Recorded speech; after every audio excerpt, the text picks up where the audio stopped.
On this episode of the podcast, I have Seth Silvers on the show with me. We are talking about NFTs and podcasting.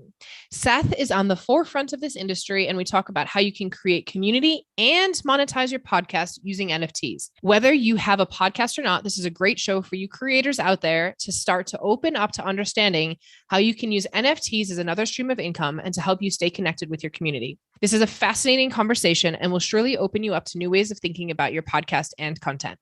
Please enjoy the show. Hello, and welcome to this episode of the Wealth Alchemist podcast. My name is Carrie Norley. I am the host of this wonderful show.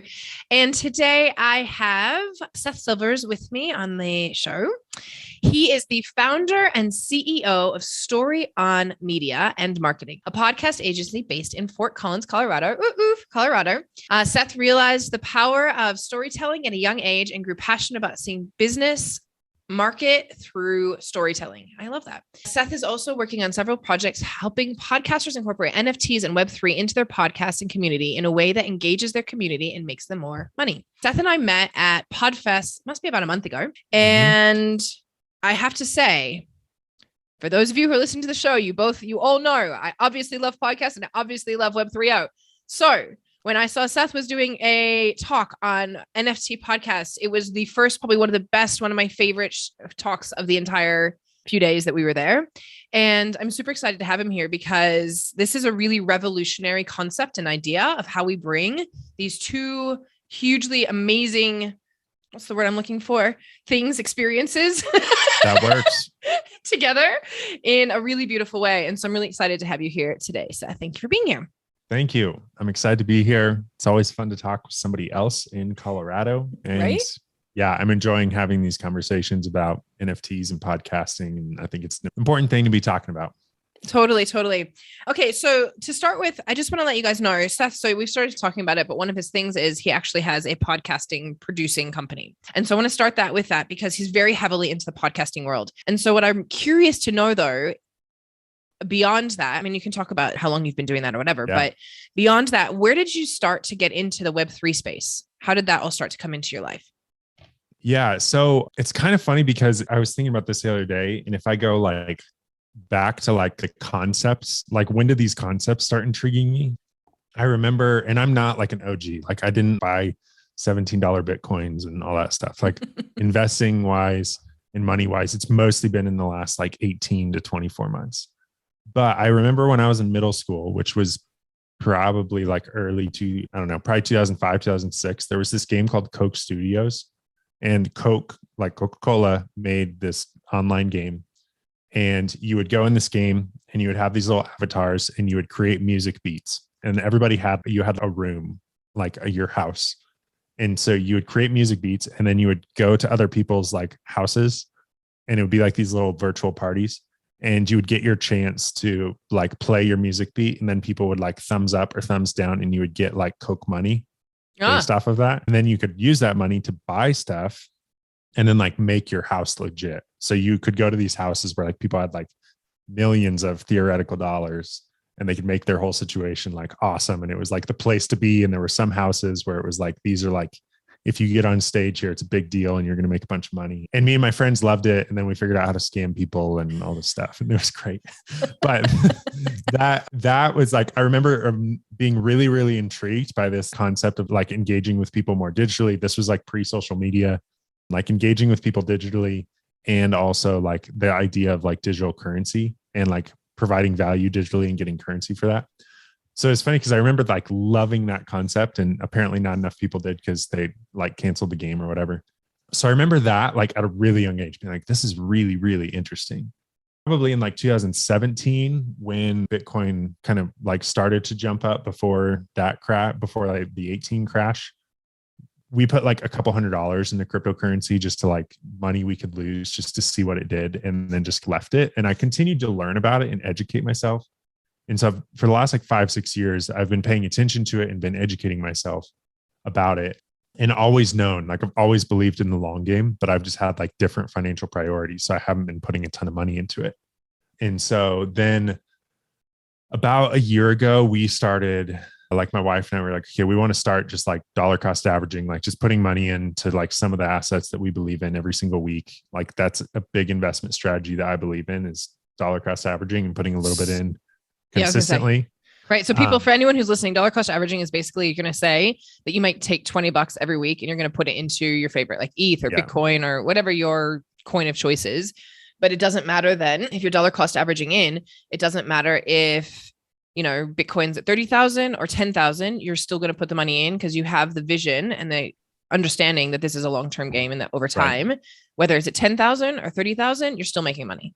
Yeah. And you initially, you said, I think a lot of investing, like you need to have rules around money because your rules will help you to be less emotional about it. Yes. And so it's also that other concept being like, and this is something speaking of rules that I have definitely learned over the last year that I didn't do well in is if we dollar cost average in, we can also dollar cost average out. Like, these are the different types of things that we need to look at too. Yeah. Yeah. So for us, like on Mondays, we put our set amount in. Right now I'm doing 60-40 split between Bitcoin and Ethereum. And no matter what the price is, like that's what we've been doing. So it's minor, but that's been what the investment side of it's looked like for us. On the NFT side, I remember hearing about CryptoKitties and thinking it was crazy. I remember hearing about CryptoPunks and not understanding it. And then I remember hearing about NBA Top Shot. I'm a huge basketball fan. So like Top Shot was my like on-ramp into NFTs. I'd been hearing about it. I'd been hearing that hundreds of thousands of people were like waiting on Fridays to get like 30,000 initially virtual trading cards of these NBA basketball player moments. So I was like, okay, I'm going to try. I got lucky the first week I tried to buy one. I got it. So I spent $9. I got one of 30,000 packs. They're all randomized. And one of them was like a player that I really liked. And, he's a new player, popular player. And so I sold that $3, like what they call moment, that $3 NFT for $300 the next day. Woo. And I was like, oh, this is interesting. And I'm a firm believer, like you just have to put your money in, even if it's $100 or like $20, like put your money in to learn something. Yes. So then that money became like my play money. A couple months later, now I probably have over 150 of those basketball moments. Most of them are worth nothing. And I sold one for like almost $2,000. And that money just continued to be like play money to where it was like, okay, I don't need this money. This is just going to be money to like learn from in NFTs. So that kind of got us into like, I've done some of the VV like Disney stuff. So I have some Disney NFTs. That was really intriguing to me. As I was getting into all of this, I was realizing like these big brands can pull off doing this without utility. Like I have a Disney NFT. It's it's the first Disney princess NFT of Elsa. So it's great. There's like 6,000 of them. That's valuable because it's Disney, but I can't do anything with it. Explain utility a little bit more there. Yeah, it's pretty much like, it's kind of like it's access. Utility is like, what special perk or privilege do you get with an NFT? So the thing I don't like about the NFT space, the majority of it is a lot of it is just like subjective opinion on a lot of art, which the art is great. Like art is very subjective. Like an art piece is worth $10 million because, it's worth whatever somebody's willing to buy, but you can't necessarily do something with that art piece. And so I think the NFT market really rose off of a lot of like subjective art collections, which are great art. Like I'm not knocking the artists, but for me as a podcaster and like as a podcast agency owner, I was more thinking about like, okay, well, what do these NFTs do? Like if I own an NFT, what special access do I get? And that's when Gary Vee released VeeFriends, huge project. And he initially said, if you own this, then you get a ticket to the best marketing conference ever 3 years in a row. So it was like, oh, that's interesting. And then it was randomized too. So like the minting process was randomized. So if you got one of his ones that was like a FaceTime one, then you got to FaceTime Gary Vee for 15 minutes once a year for the next 3 years. So he pretty much baked in access to him personally into his NFTs so that now there was actually a reason to have it. I know there's a lot of people, it sounds crazy to a lot of people, but there's quite a few people that would probably happily spend $30,000 to get to talk to Gary Vee for 30 minutes. Fuck yeah. I think I don't know the truth of this. I haven't talked to this person, but they said that they bought it. It's a friend of a friend said who bought it for 20 grand and it was already at like $1 million for the Gary Vee thing. I don't know the truth, but I don't know. So like $1 million floor. Yeah. Yeah. So that might be true for like a specific one with a specific purpose. Yeah. I think the height of the floor of those were like around 60 or 70,000. But still, But they were minted at like 3,000. I remember talking to my wife and we were like, I was like, this was right before we were about to close on our house. And so I was like, dang, this is like $5,000. I was like, I feel so confident this will be worth like 10 or 15 grand in like a couple months. And it was worth like 40. It was worth like 40 grand. But that's still, and this is where you have to have rules. Like it still didn't make taking money from our down payment to the house we were about to close a good idea. Like it still has to be the right time for you to invest. Yeah. Personally. And so Tom Bailu did the same thing. And I was looking at it at the same time and I was like, oh, that would be, because he had the same thing. Like, and you could buy in for different NFTs, different community levels, different access levels. And it's kind of like, and I say this to those who are listening who don't understand this, with these concepts, it's like saying, in some way it's a membership, it's access to an experience, right? And just like you would if you were in your business and you were saying, okay, I have this tier, and this tier, you can buy in on these different tiers. Right. You're just getting it with a quote unquote NFT. And the difference being, like, if you were to come into one of my programs or someone else's program that doesn't have an NFT that you can't unsell, then it's like, you could come into my program, you've committed for the year. With this, it's like, okay, I've come into the program, quote unquote, I've committed to these 3 years with this experience.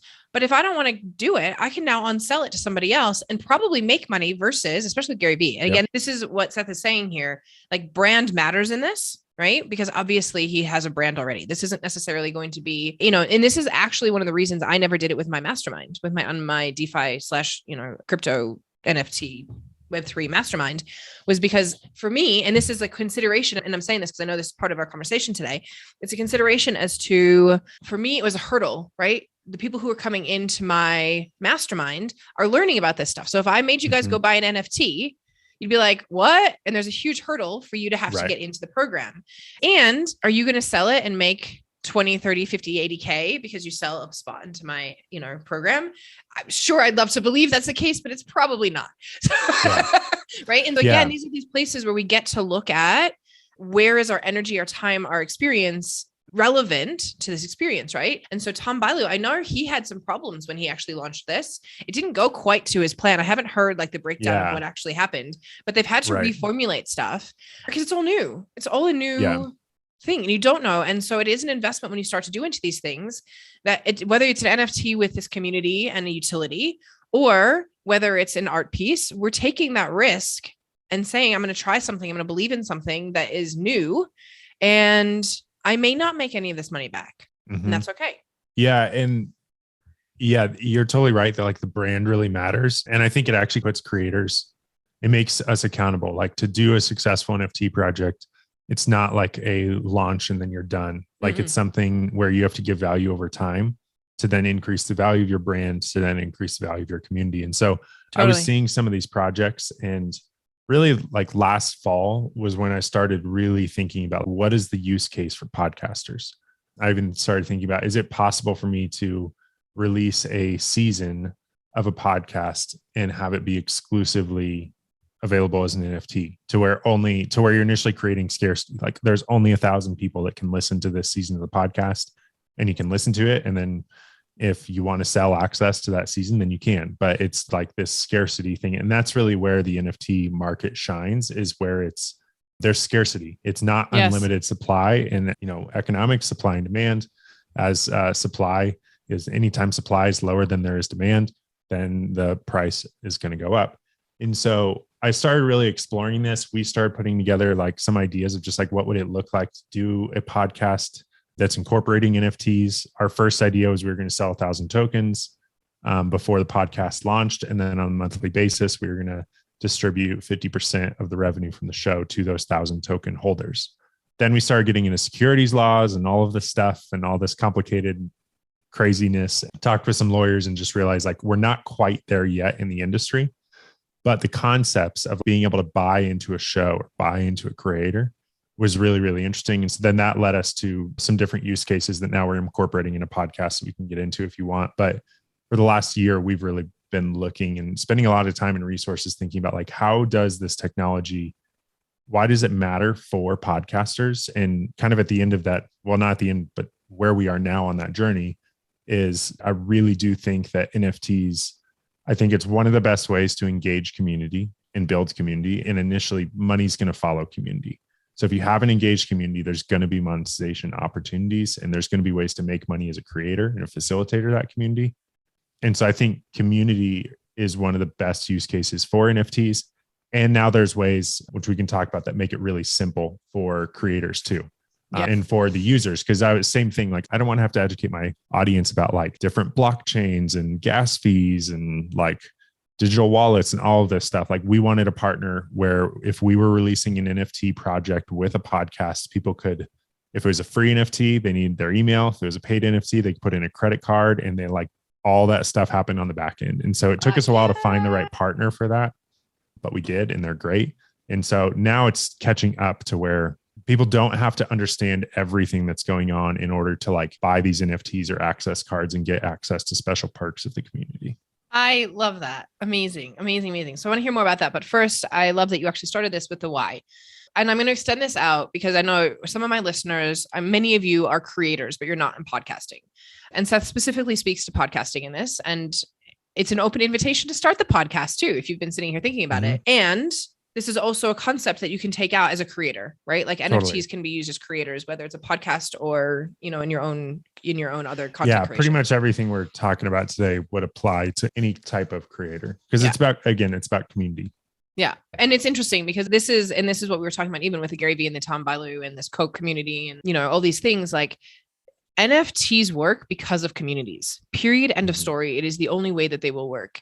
And it's like, you know, an artist, if you look at artists, right? If you're an NFT that's an artist or a content creator and you don't have anyone who wants to, you've got 5 people who are following you in your community, then your art isn't going to have the same amount of value as if you have hundreds of thousands, and not even, but like, you know, that you have a loyal people who love you. It doesn't have to be hundreds of thousands. It could be a, you know, small group that love you and that find value in what you do and that are willing to back around, and that this whole community is created. And that's a lot of what happens in these NFT communities. And, you know, I know with Bored Apes, I've been hearing too, that they now have, that they want to be in groups like, oh, if you meet somebody who's got a Bored Ape, well, we now are friends. Like, this is like a thing, right? We're in, and we can go over here. Buying and access. It's a country club. Right. You're buying access to a country club.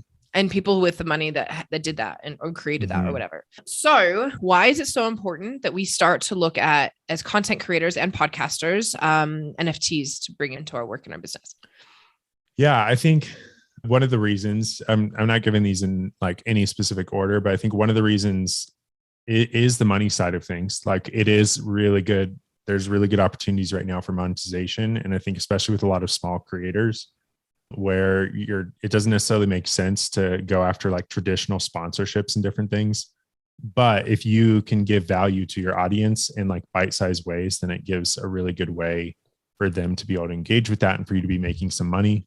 Some of the creators that we're talking with, like, and working with, they're gonna, with every podcast episode, they're gonna release maybe like 10 NFTs, and I'll call them like access cards. They're gonna release 10 like digital access cards. And there will only be 10 for each episode. There'll be a small value amount, maybe like 10, 20, $30. But at the end of the year, they're going to invite their best speakers from their podcast back to a one-day virtual summit. And the way that you get into that virtual summit, it's for the NFT holders from that year. Oh, cool. I love that. So there's some use cases like that are really interesting. And like, maybe if people have bought in 10 NFTs throughout the year from you, then those are your VIP holder, like ticket holders and different things. Like, there's different use cases like that, where you're able to engage your audience in really small ways. So I think there's a lot of monetization opportunities there, to where specific episodes you could give unique value or bonus content, but also, like you're saying, access to your community. What would it look like for you as a creator to have your own little country club? Like, sure, Bored Apes is this huge organization now worth hundreds of millions of dollars. But what does it look like for you to have access, for you to have like a mastermind community or different things like that, and be able to make some money off of it? You could even do, it's almost like, you know, how some podcasters do, I don't know if Patreon, but like, you know, paid like $5 a month, $10 a month paid experiences with their podcasters, and you can come in and get a little bit higher quality. And it's funny, I don't even like using that word. It's not higher quality, because this content that I bring to my podcast is fucking epic. But like, there's just there's different experiences, there's different content, there's different depth of the content that happens in the paid stuff.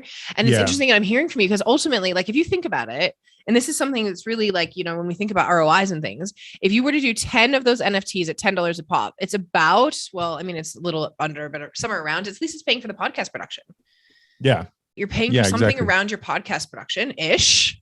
and Yeah, then you totally. get a community, and then you could start to do like a monthly, even if you're not doing just the end of the month, end of a year thing, like every month, the people who buy could have a special coaching session with you that it's like, I'm putting up for an hour and you all get to come in, these 10 people, and you all get this place for $10. Like, fuck yeah. Yeah. And I think, the big thing here is like, it's direct access to your fans and it's not contingent on a platform. So like right now, like if Patreon goes away, your members go away, their membership contracts, like, the things in place that's charging them monthly, that goes away. You're not going to know who those members are.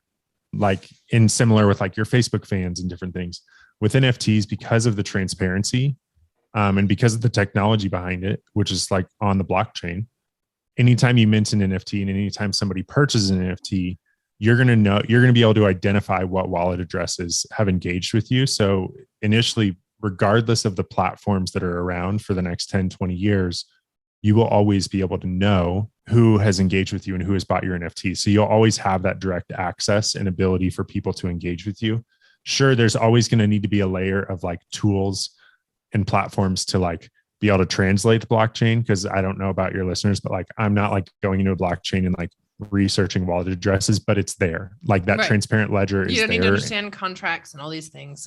There'll be a platform to do that for you. Yeah, exactly. But the platforms can change. And that doesn't mean that all of your users go with that platform. And so I think that is one really valuable piece, is just it gives you a more direct connection to your community that's kind of platform agnostic, which I think is really important. I think in recent years, there's been a lot of different controversies around a lot of different platforms of certain platforms like limiting censorship and especially in this space, right? Like I get censored, and I don't know about you, but when I start talking about Web3 and crypto stuff, like the engagement drops massively. They don't want you hearing about it. Yeah, it's really interesting. And so I think like the monetization, I think the direct access to community, I think NFTs provide a more unique way that is really like again, there's scarcity involved. So it's a limited way for people to get involved with you. Patreon is still great. These memberships are still great. And I think there's still value in having a unlimited supply of how people can engage with you. And maybe you get 100,000 paying members. But I think that like NFTs are great to engage like your super fans. And so this technology is a really good way for you to build community around those people that like really want to be your super fans and they really want to be engaged in a positive way there. I love it. And the other thing that's coming to me when you say that is around, when we talk about censorship and all these things and platforms and all that, it's really about sovereignty, which is really, to me, what Web 3.0 is, what blockchain, what crypto, what all of this is the sovereignty. And like we own. So like anyone who's in this space will say your wallet, your keys, you own it. Right. A lot of things that have been happening in the space now. And Seth and I were just talking about this before, is there's been a lot of interesting regulation stuff that's happening in what's we called centralized finance platforms. And so that's ultimately when you're not holding your keys, you're not holding your wallet, you're not sovereign in it. You're still giving your money to somebody else to manage for you, even within this crypto space. And so when we look at that kind of stuff, it comes back to, and even with our businesses, as we grow, the more that we can have access to a platform that cannot censor us, that cannot pull us down, it's one of the reasons podcasting is so amazing. If you're listening to this and you've been thinking about a podcast, right? And again, reach out to Seth because he does production. But if you've been thinking about a podcast, like it's one of the most amazing things about a podcast is I'm not censored. I can say whatever I'm going to swear because I can say whatever the fuck I want to say. No one's going to censor me, and they can't take it away. It's mine. They can't take this platform away. And when you start to then add in these other components where they can't take it away, when so much of the world right now is against us and sharing many of you listening to this, sharing many of our messages, whether it is Web3. I mean, we had a friend in Allison Melody. You met her. Yeah. When we were karaoke, she got deplatformed for her food heals company business, right? She has a food heals podcast, and Kartra deplatformed her. They wouldn't let her send out an email. I wanted to know who it was. I heard her talk and she was being very civil in her presentation. She was. Saying who it was, but I'm glad you told me. Oh, maybe I'm not supposed to say that. She didn't say it publicly. I did. I'm with Kartra. I will say it with too. Martra. Martra, don't go there. But they actually stopped her from sending, like they've blocked her account. Yeah, she couldn't send emails. She couldn't do anything. Which meant she couldn't sell her courses. She couldn't get paid. She couldn't access her courses. The clients couldn't access her courses. Why? Because she was teaching about vitamins and food, people. Like vitamins and food. right? Like there's nothing wrong with what she was saying. And all of her stuff, of course, has scientific backing and blah, blah, blah, blah, blah. And like, she's a legit woman who's teaching some really amazing stuff in the world. And whether you believe in it or not, like there's a million sides to every story. It's not their job to deplatform. And it's like, when you look at that simplicity of what's being deplatformed, like we have to look at alternative ways. So again, like this started me going like, do I really want to be with this company? Do I need to move? What if they do? Because again, I have a little bit more of a controversial topic to talk about, quote unquote. I don't find it controversial at all, but okay, no, a little bit too. But you know what I mean? Like it's not a bad, I'm not coming up against people and saying like, yeah, this is terrible. Da, da, da. No, I'm just like sharing information with the world. You do what you want to do with it. And so this is a really important piece of why we start looking into these alternative ways of doing business in the world, because we have sovereignty and freedom in doing it this way.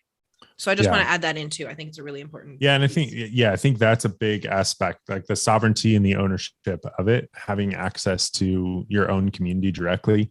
It's like we're currently working on 2 shows that we're launching, that'll be like story on originals that will be integrating this. And so the first one that we're launching is called The Business, and I say this just because I think sometimes it's easier to grasp the concept by seeing the use cases. And so this show, it will do like miniature seasons. So we'll do 6 to 8 episode seasons.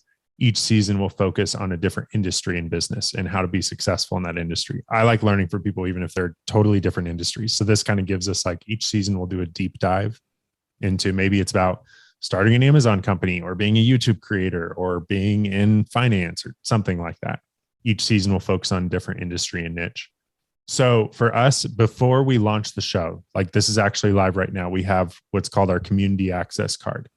There's a limited amount of these. There's a lot of them. There's 10,000, but it's a free NFT. And the first season of this show is only going to be available to those NFT holders. And so they'll be the only ones that do that.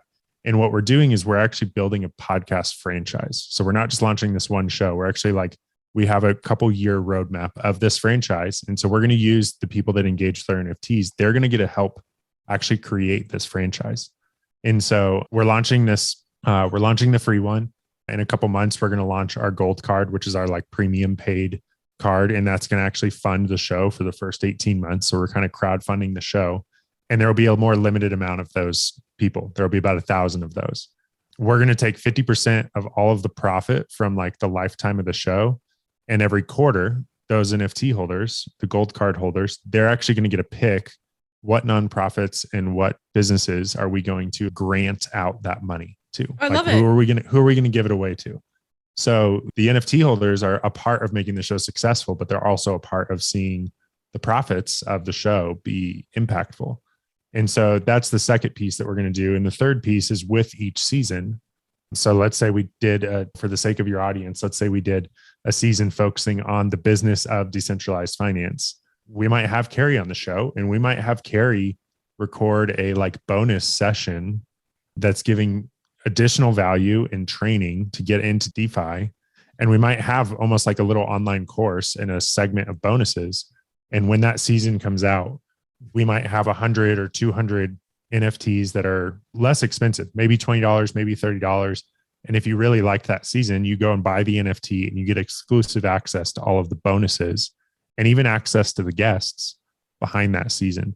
And so with this podcast, The Business, like we're really wanting to just try and model some different ways that creators can use NFTs. We're going to have a DAO, which is a whole nother world of decentralized autonomous organizations with it, but also really showing people like at the very minimum, an NFT is going to give you, it's an access card. By owning it, you get access to some valuable part of the community that you wouldn't otherwise. That access card can't be counterfeited. It's one of a kind. And then this time next year, we're going to launch the second and third show of the business franchise. And guess who gets to decide what that show is? So the second and third show will actually focus. It'll, instead of being these mini seasons, we'll take one of those mini seasons and we'll turn it into its own show. And that'll be based on the community. That'll be based on the feedback of the community. And that community will get first access to any of our future NFT drops. And so really, again, like this is a couple year bet for us. We're not doing this just to like make a bunch of money now and then just stay in my podcast studio, record episodes and not engage with anybody. That's not really how this works. I think for creators, You have to really commit to engaging your community, building value for your community over the long run. And if you do that, then I think you can make a ton of money from it. I think you can have a community of raving fans. And if you're not committed to that, then I think those creators are going to fade away. There's going to be a lot of creators that they've been hoping that they can just film their YouTube videos, post them, and not do anything, like not really work to like improve and get better and engage community and deliver value. And I don't know if they're going to make it. I think it's interesting that you say that, because I've noticed with me lately, like personally, the desire to engage, like, how can I be better? And I say better, like it is better. Like, how can I be better at engaging with my community? How can I show up more? How can we have more interaction? And especially from a podcast. And I think it's something that if you've been podcasting long enough, this is a one-way radio right now, and so like for me, it's been about 18 months that I've been podcasting, and I'm at a point where I'm like, okay, I really want the engagement with my community. I really want places where I get to hang out with you guys that are listening. And as it grows, there's thousands of people around the world every day listening to this. And I'm like, I want to talk to you. I want to hear from you. Totally. And I think what this is actually saying, Seth, is regardless, and I'm going to say this again, regardless of whether you are in an NFT, I love what Seth is doing. And I think it's freaking phenomenal. But regardless of NFTs or not, like, the work right now is to be present with your community and actually engage with them, and not just come in here being like, I want some money, and so I'm going to sell some things and I'm going to share some content. No, it's like, we really create this. And this is how you will have raving fans. This is how people will keep coming back for more. This is how we actually change the world, like how we actually take these messages and move them to the world, because that ripple effect keeps going further and further. Whether or not you're on an NFT, but I just think when you start to look at any of this, and when you start to look at the blockchain period and anything that's happening in the space, you've got to look at it as a long-term thing. Mm-hmm. Like, anyway, and especially right now, we're in a bear market. Everything's down across the board, and I know my mentor, Rusk, always says, look for the people who are still freaking in this industry right now and teaching right now, because these are the people you want to follow. So people like me and Seth, who are still in this industry teaching and telling you how to make money from this industry long-term, these are the people that you want to follow, because the ones who somehow came in and made some cash really fast on a bet because it was in a bull market, they're gone already. The noise and the stuff that's happening in the space has already disappeared so much. And so we have to look at all of this stuff as a long-term experience and be willing to play the game long-term. Yeah. And I think there's a lot of creators, and I've been there too. I think we've seen creators be really successful. We've seen a lot, whether it's YouTubers or podcasters, we've seen like nobody's become somebody's. And so then they've been able to have this like one-way communication to a large amount of people, millions of people, whether it's YouTube or podcasts or different things. And they've been able to do really well. And so then from the consumer standpoint, a lot of creators have then thought, oh, cool, I can do that. Like, I just need to start a podcast. I just need to start a YouTube video. And if I start posting content, I'll be the next famous thing. Yeah. I'll be able to make money. I'll be able to sit on my couch and watch Netflix. And it's weird. So I think unfortunately, there's a lot of people that have that perspective. Maybe like 15 years ago, there was this article that came out called 1,000 True Fans. Most creators have heard of this concept in some way, but this writer was initially saying that like, you only need 1,000 true fans to build a successful business. I think NFTs makes that possible. NFTs makes it possible to where fans can engage with you. I think a lot of creators, though, they have to change their perspective, because it requires more than just creating content. It requires delivering value to your audience in an ongoing way and in creative ways as well. And so I think there's got to be a perspective shift. I also think there's a perspective shift on the consumer standpoint. One fun idea that I've wanted to do, and I really want to do this, and maybe it'll just happen. Well, it won't just happen. We have to make things happen. But I think like I need to be, as a consumer, I think I need to be paying creators more, like on a monthly basis. Like, I think that needs to be more normal behavior. Like, over the last 20 years, we're consuming more content. We're educating ourselves through creators, but it's not commonplace for me to be saying thank you to those creators with money. There's so much free content right now. Yeah, there's so much free content, and free content is amazing. There's always a place for it. But there's also like a really intrinsic value in me listening to a podcast episode. Oh, this is the third time I've listened to this because this episode is so good. Like, it really like impacted me, and me saying, I'm going to send this creator $10.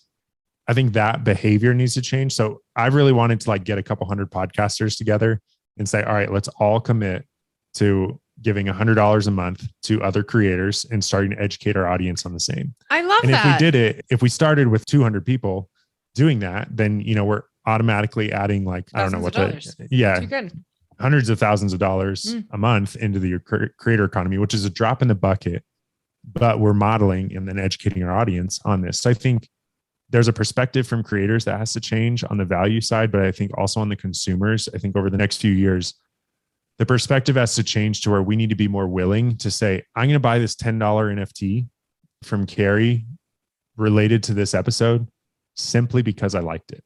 Simply because it made an impact. And it almost becomes a virtual bookmark in your NFT, in your digital wallet, to where then you're looking at your wallet and you're looking at like all of these episodes that really impact. It's your bookshelf.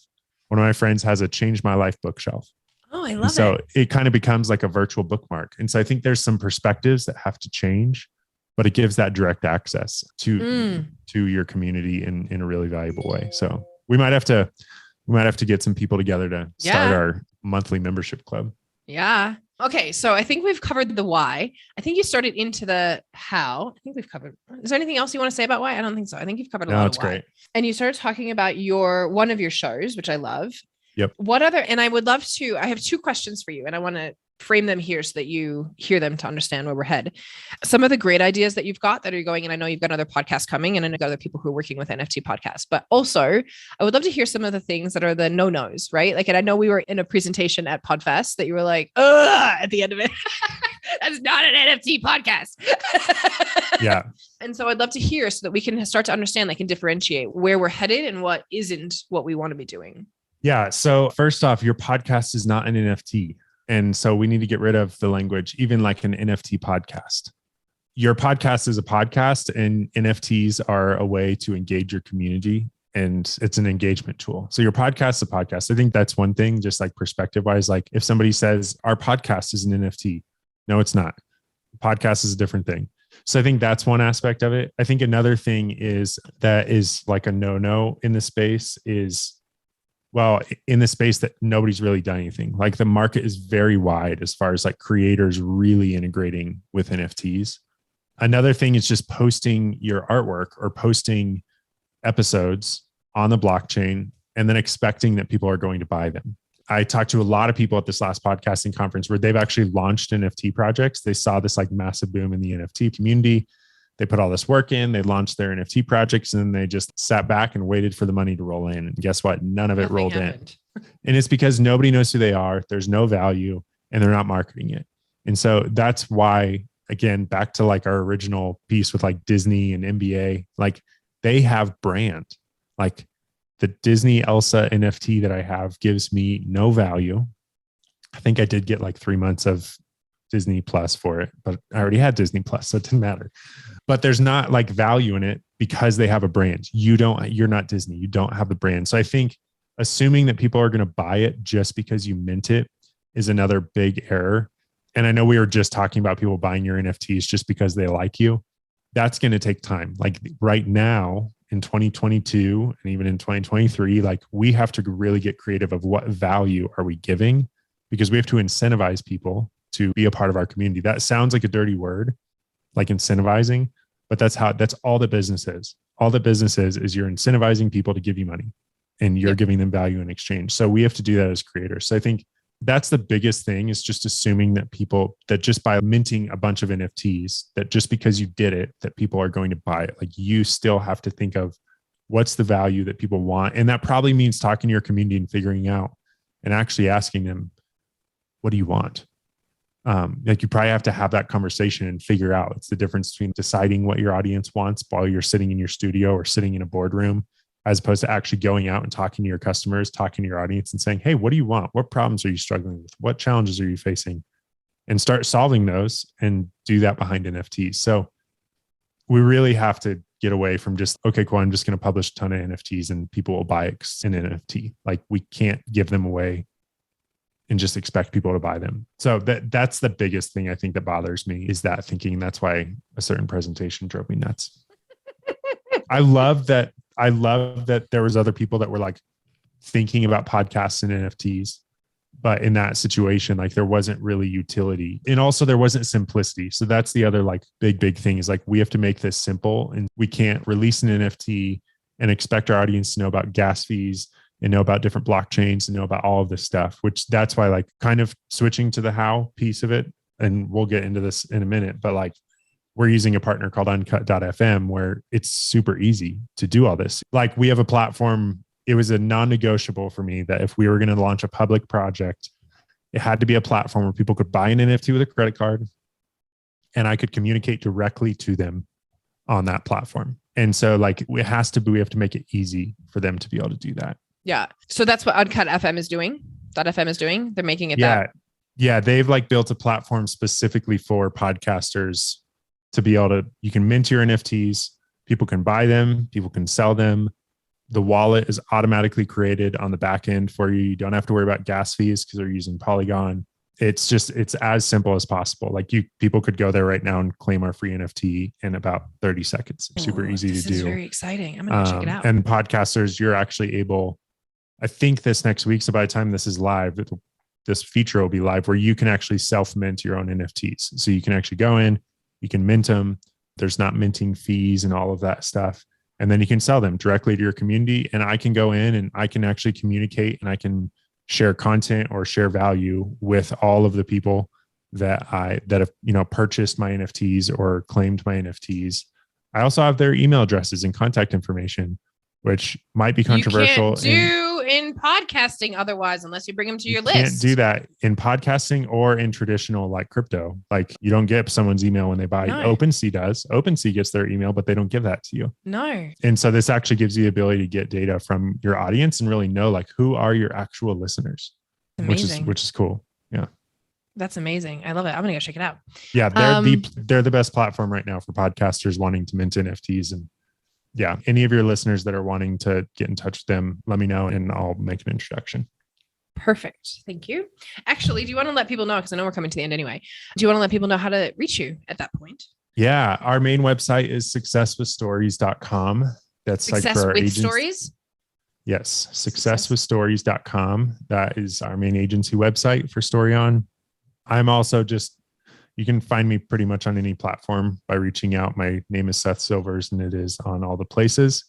I probably prefer email, which is just seth@storyon.co. But yeah, I'm easy to find. But I'd love to talk with anybody. And so successwithstories.com. And whether it's getting plugged in with Uncut or learning about some of the other like projects, we're getting ready to launch another podcast that will be documenting podcasters and creators' journeys into NFTs. So each week we'll actually be interviewing podcasters that are doing this and like figuring it out and failing and succeeding and really like learning from how they're incorporating NFTs. And so I think that'll be a good way for creators to be able to actually see like what's working and what's not. I'm super excited for that show. What was the show called again? When are you launching it as? I will let you know next week. Don't know yet. We'll find out. I know. Yeah. We'll pop it in the show notes. Yes. Yeah. It'll be live by the time this goes out. Yeah. We're working on it. Are there any other, I guess, ideas or things that you have around ways that we can use NFTs in content creation to throw in here as the last? Yeah. I mean, we kind of talked about the collaboration, like so I think like polling and voting on like co-creation with your shows. I think that's an interesting way to like really bring people into the creation process. I think you can segment your audience really well through NFTs. And so then that gives you, again, data. I think everything is data. And I think every piece of data teaches you something about your audience. We're doing at Podcast Movement, we're doing a networking lunch, and everybody at that networking lunch can claim a free NFT. And then later that day, we're going to give those NFT holders initially like an invitation to a private party that night. And so that's something where like you can do some like in real life meetups with your community. So I think those are some of the things that are like exciting for us to be able to do, is really, again, the community engagement. I'm not super worried about the money right now because I think that if you don't have an engaged community, then it just doesn't really matter. And that's across the board again, right? Yeah. Yeah. Money's going to follow your community. Yeah. It's interesting. I think something that you just said, and I think this would be a really great place to kind of wrap this up, is you said this podcast, the second one you're running, that you guys are starting around how podcasters choose to use NFTs in this industry. Yeah. that it's going to be the stories of all the failures and all the things that happen. And I think this is something that's so fascinating that we, I wrote yesterday a little post up on Facebook that it's to live your dreams, it takes courage. Like I literally wrote, like, to live your dreams, it takes courage, dig deep. Because for most people, they want to sit on the sideline and watch and see if it works and see if it happens and see what happens. And like, and especially in this industry, especially in the NFT, Web3, crypto space. I know so many people, I teach it and I listen to you guys all talk to me. I don't know. I'm just going to wait. It's not really my thing. Maybe someday, I don't know. And all I'm going to say here is it takes fucking courage to show up and make a difference in a way that hasn't been done before. And the reality is that those of us who are out here doing this right now, we have no idea. That's the reality. We take one step in front of the other. And I'm like, well, let's see if it'll work. We're playing with a completely new technology. We're having completely new, like Seth and I could sit here and say, we could have in 2 weeks time, we'll have a totally new conversation to this because there'll be something evolutionized or something. We'll be like, oh yeah, that totally messed up, or that didn't work, or this thing did over here. And like, we can even look at the industry as a whole. There have been platforms that have come out that have already toppled. Right. Yep. But this is the same thing that happened in the internet. We thought Amazon was freaking crazy and who wants to buy a book on the internet? And we saw all these internet companies come and some of them worked and some of them failed miserably. And in this place that we are at right now, it takes courage to take the steps to say, I want to try something new. And I want to be a sovereign human being who gets to hold my content, who gets to try new experiences, who gets to bring a new experience to this planet of finances, of content, of privacy, of DAOs and our way of organizing our autonomy and our governing, right? There are so many things that are coming. And the reality is a lot of it won't work. A lot of it will not work. But that's where we're at. And the internet didn't work at the beginning either. And there were so many more hacks. And I mean, we still have them now. There were so many more problems in the internet to begin with. But through the evolution, through the fucking it up, through the getting messy in the middle. And this is something that's really big in my life right now, period, across the board, whether it's this or not. It's like, it doesn't matter where you are in your life. If you're not willing to go and fuck it up and get messy in the middle, are you really living your fullest capacity to your life? And are you really putting yourself out there in the way to be able to create the dreams that you actually desire? Whether it's financial, mental, health, love, any of it, it takes courage to walk this path. And so I just want to say that because I think a lot of people don't realize how much courage it takes for you and I to be sitting here having this conversation, period, end of story. Yep. Not because it takes courage for us to talk about it, because of all the things we've had to do to get to the point where it says you and I can be sitting having this conversation. Yeah, absolutely. And part of the reason I wanted to move forward with these ideas and get into the NFT space was partially because it made me nervous. It scared me. And I realized it's been a while since I've had some ideas that have scared me. And I think that happens for a reason. Sometimes it's because you need to do it and you need to jump in. And other times it's because you need to process that fear. But for me, that was important to pay attention to and be like, okay, I have these ideas. I think we're onto something, but this scares me. And part of the reason it scares me is because I guarantee you we will make mistakes and I will have a different opinion on some of these things 6 months down the road and 12 months down the road. But I'm not going to know that until we start throwing things at the wall. We start trying things. So for us as an agency, we've just been like, we want to be some of the first ones to fail and succeed in the podcast NFT space. We want to be some of the first ones to just try new stuff. And hopefully people can learn from what works and what doesn't along our journey. It's amazing. It's amazing. Thank you. Thank you so much, Seth, for being willing to fail. This is really what it takes to succeed, is to say, I'm willing to fuck it all up. Mm-hmm. And I don't think people get that. I really don't. And so in this space, especially we are sitting here and on the evolution of something that neither of us know what will happen across the board in this industry. And I really just it was the reason I wanted to have you on here, because I think what you were doing is so innovative and so beautiful and so real and makes it accessible for other people. Again, this accessibility, and right now, again, when we started the internet, it wasn't as accessible and you had to have all these different things that we had dial up. Right? You have a phone, what all these things, right? Just like that, right? And we had it was a completely new experience. And where we are right now, we are navigating waters that we've never been riding in before. We're navigating new things. And so I really just want to take a moment to say thank you. Thank you for being a part of this innovation. And I'm super excited to see this journey. I am definitely opening my mind to how this can be playing into my business. I love that you've just shared that there is a company that makes this accessible, and you and I were talking about this before we even got on the call.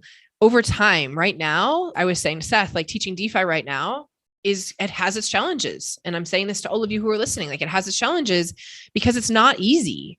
It's not an easy like step on board to get into for most people. And that's why I teach it, because it's not easy. You need to understand how to do this. It takes you a while to navigate it. You have no idea where you're going.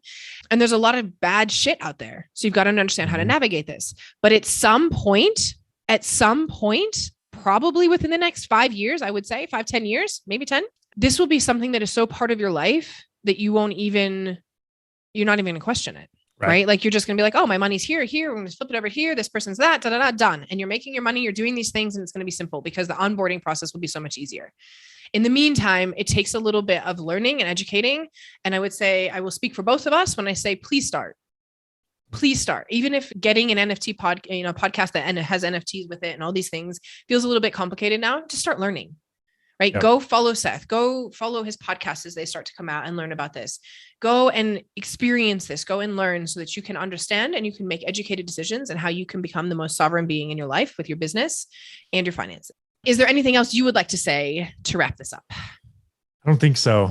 Thank you for hosting this space to talk about this. This is wonderful. And again, any of your listeners, I'd be happy to connect with. And if there's anything our team can help you do, or if you've been wanting to launch a podcast, anything in this space, we'd love to be a support and be of help in any way we can. Yes, please reach out to Seth. He is amazing.